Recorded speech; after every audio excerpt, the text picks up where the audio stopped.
How's it going, everyone? It's Caleb Lumity here. Today we are going to be talking about Victory Heat Rally on the PC. This is an awesome racing game that has a fantastic art style, wonderful looking cars. I just love the way that this game looks. The environment looks great. Everything about this game just looks really cool. It looks retro, but in still a really cool modern way. I just love the way it looks. It's so just nice, clean, and clear. All the graphics look so clean, but it still keeps this retro look to it, and I just think they did a great job doing that. And it just has a lot to offer. The main game takes around probably 4 hours to beat if you're just going through the championship mode. But even once you play through the championship mode, there's still more to do because you can go and do the Grand Prix, which I actually still really enjoy going back and playing the Grand Prix. You can also do time trials. I don't know who in the right mind would ever want to do time trials, but they do exist in this game, and it's always nice that they at least give you that option. But the actual main game in this, the main championship mode, is what I'm going to be focusing on the most in this video because that's what most people are probably going to be diving into. So it basically goes through like 3 tiers of racing. You have an easier cup, then it will go to a more difficult series of races, and then it will have the hardest series of races. And each one has their own races in them.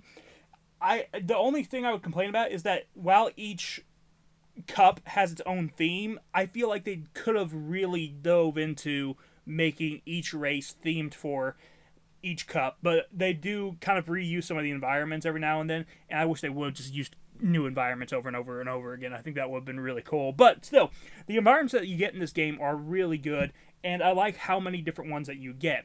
You get a beach setting, you get one course that is literally like a fallen temple that you're racing in, which that's actually kind of cool.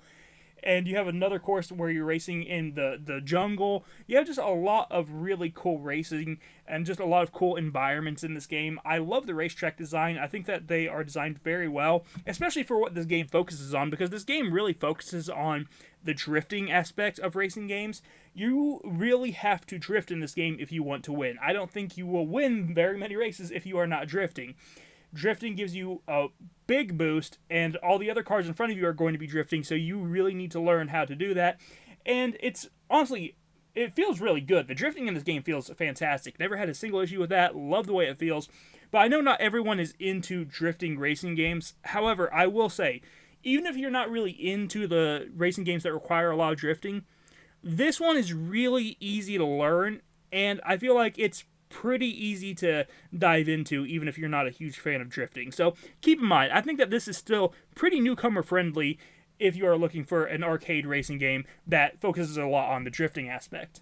You have 3 cups in each series of races, and each cup will have its own set of races in it. And the cool thing is about whenever you select a cup, it will give you this cool overworld look at the map, and it kind of looks like Sonic in All-Stars Racing Transform, how they kind of have that path that you can take. They have multiple paths that you can take. It's kind of like that. You have a straight path that will just take you right through the cup, but then there's split-offs that you can go down, and the split-offs will be like mini-game courses. So there'll be courses where you have to try to avoid obstacles. There's some courses where you have to try to hit every obstacle you see on the course. There's some where you're just trying to drive through different poles and stuff like that. So they give you a lot of variety and just a lot of extra stuff to do other than just the main races, which I think is pretty cool. But the main races are still really fun, and when you're going through the maps and you're going through each one of these overworld areas, I guess you could call it like a hub world. When you're going through each one of these hub worlds, you have a mix of different races. You have your regular kind of circuit races where you are doing multiple laps just around a course. You also have rally races, and the rally races are really fun in this game. And the way that the rally races work it's kind of interesting because the way it works is all the other cars are already on the track. So it is up to you to basically just drive as fast as you can and just pass all of the drivers that are already ahead of you on the track. And that's basically how that one works. It's very much arcadey. It's a lot like a lot of the older arcade games I've played. In fact, it's a lot like Top Gear Rally. If you've played that one before, there's a similar mode in that. So I do like the way that that plays. I think that's really cool.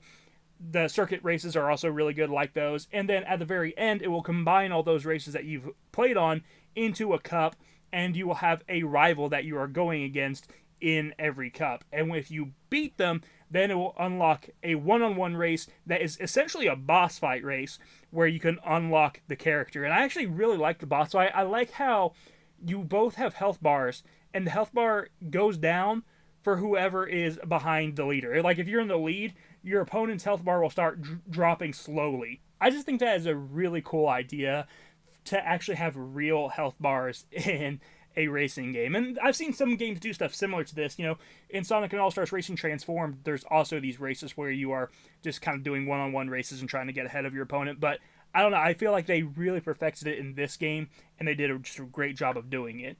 Now, the driving isn't perfect, to be clear. There is some issues that I ran into. Sometimes the car just likes to nosedive straight down. On some maps, I had an issue where my car would just nosedive straight into the ground and explode. It responds to you very quickly. It's not a huge deal, and you can always restart, and it doesn't really penalize you or anything like that if you restart. So you can still make up for it. It's not a huge deal. It didn't take me out of the game or anything. Sometimes it was actually just funny because of how the car would act sometimes. Like one time, my car literally just launched straight into the air. I still don't know why it did it, but it just launched straight up into the air like a rocket ship. And it exploded. So I just restarted the race. Again, not a huge deal, not a deal breaker or anything like that, but it does have some bugs. But even with its bugs, it's still plenty playable and really fun. One of my favorite things about this game is the cast of characters. I love the cast of characters in this game. They look great. The character design is awesome for every character. Just wonderful looking. And even like all the characters that you see in the background on the actual racing tracks and stuff, when you see them in the crowd and stuff, those look cool. The end where they give you your cup for winning the race, that looks really cool. I think they just did a great job with character design in this game. The design of this game as a whole is just bright, colorful, and wonderful. It looks so good. And I like that each driver that you unlock in this game also has their own unique car. And you can even tune the car to your liking. You can swap out the suspension, you can change the tires, you can change the color of it. And it's just really cool how you can do that. And you can unlock more colors if you win more. So if you are winning more races, then that means you are unlocking more colors for whatever character you're using's car. So I think that's really cool also. A lot of customization, and I think that's pretty cool. I didn't notice a huge difference in the customization, if I'm being honest. You know, I played around with the suspension and the wheels and stuff. Didn't notice anything major when I did it, but it's still cool that they give you the options at least. And I have to say, the music in this game is amazing. I absolutely love the music in this game. It's really strange because it's like a cross between Mario and Gran Turismo, but it's really good. It really is like a weird cross between Mario Kart and Gran Turismo music. I love the way it sounds though. It sounds great. Like imagine if Gran Turismo music was turned into like a more retro style sound, like a more almost 16-bit kind of sound or something, you know. It's kind of like that. I don't know. It's just very nostalgic for me. I love the sound design. I love the music in this game. They just did a wonderful job with that as well. So overall, this is an amazing game. And I'm excited to see whatever the developers of this game make next. Sky Devil Palm Studio did a fantastic job here. They made a fantastic game with a lot of charisma that is definitely worth the value that they charge for it. This game's usually $20, and I picked it up for $12.99 on sale. But either way, it's definitely worth it. And it's also nice to play a game from a developer that doesn't hate its audience, because we have a big problem in the gaming industry right now where there's just a lot of people who lack basic human decency. They don't have care for human life. They don't have care for what people, you know, are going through, and they don't have any empathy for others. They can only see their certain political way, and any other way they think must be destroyed. And that is a very disturbing trend to see, and it was nice to see one of the lead devs from Sky Devil Palm Studio come out and just absolutely condemn the violence that we're seeing recently, unlike a lot of big studios who unfortunately celebrate the violence. So thank you guys so much for watching. Go check out Victory Heat Rally. It's a fantastic game, and it's made by developers who actually care. So go check it out. I'll talk to you guys in the next one. You have a wonderful day. Bye-bye.